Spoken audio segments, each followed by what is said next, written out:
ලේසියෙන්ම හදාගන්න පුළුවන් වරදින්නේ නැතිම කෑමක් තමයි අද අරන් ආවේ. මුලින්ම මම ගත්තේ පිටි ග්‍රෑම් 500ක්. මම මේකට වතුර ටික ටික දාලා මේ විදිහට පොඩි පිටි ගුලියක් හදා ගන්නවා. මේකට පදමක් කියලා නැහැ. සාමාන්‍යයෙන් රොටි වලට අනනවා වගේ පිටි ගුලියක් අනලා ඒක වැහෙන්නම මම වතුර දාලා තියෙනවා. මෙහෙම දාලා සාමාන්‍යයෙන් පැය දෙකක් ඒ වගේ වෙලාවක් තිබ්බනම් ඇති. එතකොට මේක ටික ටික දිය වෙනවා. එහෙට මෙහෙට යනින් එනින් ගමන් මේක චුට්ටු චුට්ටු ඔබ යන්න උඩට ඇවිල්ලා තිබ්බොත් ඊට පස්සේ මම මේ පිටි එකෙන් පිටිවල තියෙන ග්ලූටන් අයින් කරනවා. ඔයාලට පේනවද මේ රබර් එක වගේ තියෙන ගොඩක් අයට මේක තමයි ඔය ඇලර්ජික් වෙන්නේ කේක ලෙඩවලට එහෙම. මේ කොටස මම මේකෙන් අයින් කරනවා මේ විදිහට. අර වතුර එකේ දිය කරද්දී ග්ලූටන් එක වෙන් වෙලා පිටි ටික වෙනම එනවා. මම අද මේ හදන්න යන්නේ මස්කට්. ඉතින් බලන්නකෝ හරි ලේසි. වරදිනවා ගොඩක් අඩුයි මේක.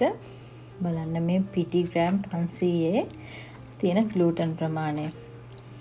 මේ විදිහට හොඳට මේක වෙනමත් වතුර ටිකක් අරගෙන මේ විදිහට හොඳට හොද ගන්න ඕනේ. ඒකේ තියෙන පිටි ටික. ඊට පස්සේ මේ කොටස මම අයින් කරනවා.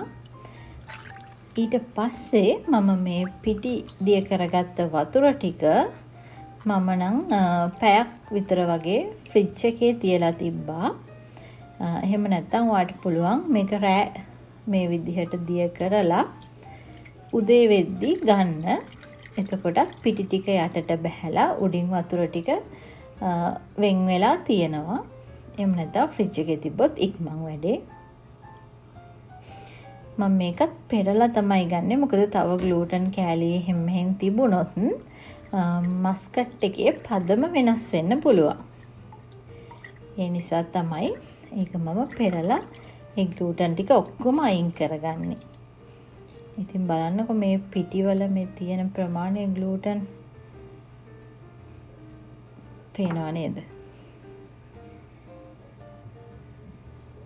අන්න දැන් මගේ නම් මේ පිටි මිශ්‍රණය වතුරයි පිටි වෙන් වෙලා මේ වෙනකොට මම ඒක හිමීට වතුර ටික පෙරලා අයින් කරගන්නවා.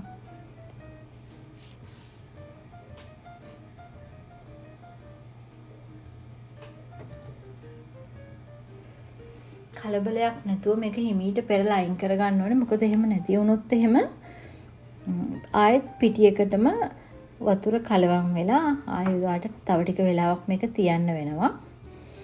ඊට පස්සේ මම මේකට ලුණු ටිකක් දාගන්නවා. ලුණු ටිකක් දාලා වතුර ගොඩක් ඉතුරු කරගන්න එපා මේ පිටි එකේ. වතුර ටිකක් තියාගන්න. ඊට පස්සේ ලිපේ තියලා හැඳි ගන්න ගමන් තමයි මම මේකට සීනි එකතු කරන්නේ. එකපාරටම සීනි දාගන්නෙත් නැහැ. මේ විදිහට ටික ටික මම සීනි එකතු කරන ගමන් මේක හැඳි ගා ගන්නවා. මම මෙතෙන්දි ගත්තේ සීනි ග්‍රෑම් 250ක්. පිටි 500ට. මොකද මම ටිකක් සීනි ප්‍රමාණය අඩුවෙන් වගේ ගත්තේ. අඩුයි කියලා හිතනවා නම් ඔයාලට ඇති ප්‍රමාණය සීනි දාගන්න පුළුවන්. ඒ වගේම මට ගිතෙල් තිබ්බේ නැති නිසා මම බටර් ටික ටික දාගෙන බටරුයි සීනි ටික ටික දදා තමයි මම කලවම් කරන්නේ. මේ මම දාන්නේ වැනිලා. ඊට පස්සේ මම එනසල් කරල් 4-5ක් විතර හොඳට කොටලා ඒකේ පොත්ත අයින් කරලා ඇට ටික කුඩු වෙලා තියෙන ඇට ටික මම මේකට කලවම් කරනවා. ඔයාලට කැමති නම් මේ වෙලාවට එසන්ස් මොනවා හරි එහෙම දාන්නත් පුළුවන්. මම නම් දැම්මේ වැනිලා විතරයි. වැනිලායි එනසලුයි. හැබැයි මේකට පයිනැපල් එසන්ස්, එතකොට රෝස් එසන්ස්, ආමන්ඩ් එසන්ස් ඒ වගේ දේවල් ඔයාලට දාන්න පුළුවන්. ගොඩක් දාන්න එපා. ගොඩක් දැම්මොත් ටිකක් අමාරුයි කන්න. ඊට පස්සේ මම ෆුඩ් කලරින් එකක් දානවා. ඔයාලට කැමති පාටක් දාගන්න. මගේ ළඟ තිබුණේ මේ පාට විතරයි. ඒකයි මම කහ පාට දැම්මේ. දැන් මේකේ පදම ටික ටික හරියාගෙන එන්නේ. හරියාගෙන එනකොට මම මේකට dry fruits මොනවා හරි ඔයාලට මේකට දාන්න පුළුවන්. ඔයා කැමති ඕනම දෙයක් දාන්න මේ වෙලාවට කජු ඕනම දෙයක් දාගන්න පුළුවන්. මම නම් මෙතෙන්දි දැම්මේ ඩ්‍රයි ෆෘට්ස් පැකට් එකක් විතරයි. ඔයාට කැමති ප්‍රමාණයක් දාගන්න පුළුවන්. දැන් මේ විදිහට ඔයාට පේනවා ඇති අර කලින් තිබ්බට වැඩිය මේක පොඩ්ඩක් අර විනිවිද පේන ගතියක් වගේ ඒ වගේ එනවා. ඒ කියන්නේ දැන් මේකේ පදම ගොඩක් හරි. මේ වෙලාවේදී මම කරන්නේ තැටියකට කජු ටිකක් ඉහලා මම මේ තැටියට තමයි මේක දාගන්නේ මේ විදිහට. මේක හරිම ලේසි වරදිනවා ගොඩක් අඩුයි මේක. ඊටත් මේ විදිහට අපිට තැටියට දාලා පැයක් ඕනෙත් නැහැ විනාඩි 30ක් විතර යනකොට මේක නිවෙනවා. නිවුණාට පස්සේ ඔයාලට කෑලි කපන්නත් පුළුවන්. මේ විදිහට තැටියකට දාලා එක සමානව මේක තුනී කරගන්න. හයි වෙන්නේ මොකුත් එහෙම නැහැ. ඔයාලට කැමති විදිහකට මේක හිමීට කරගන්න පුළුවන්. ඊට පස්සේ උඩින් කැමති නම් ඔයාලට කජු තව මොනවා හරි ඔයා කැමති වියලි පළතුරු ඕනම දෙයක් දාගන්න පුළුවන්. ඉතින් මේකත් ඔයා try කරලා බලන්න. හරිම රසයි. කඩේ රස වගේමයි. මට නම් හිතුණා කඩේවටත් වැඩි හොඳ ඇති කියලා. මොකද අපි කඩේ තියෙන ඒවට මොනවද දාලා තියනවද එහෙම කියන්න දන්නේ නැහැ.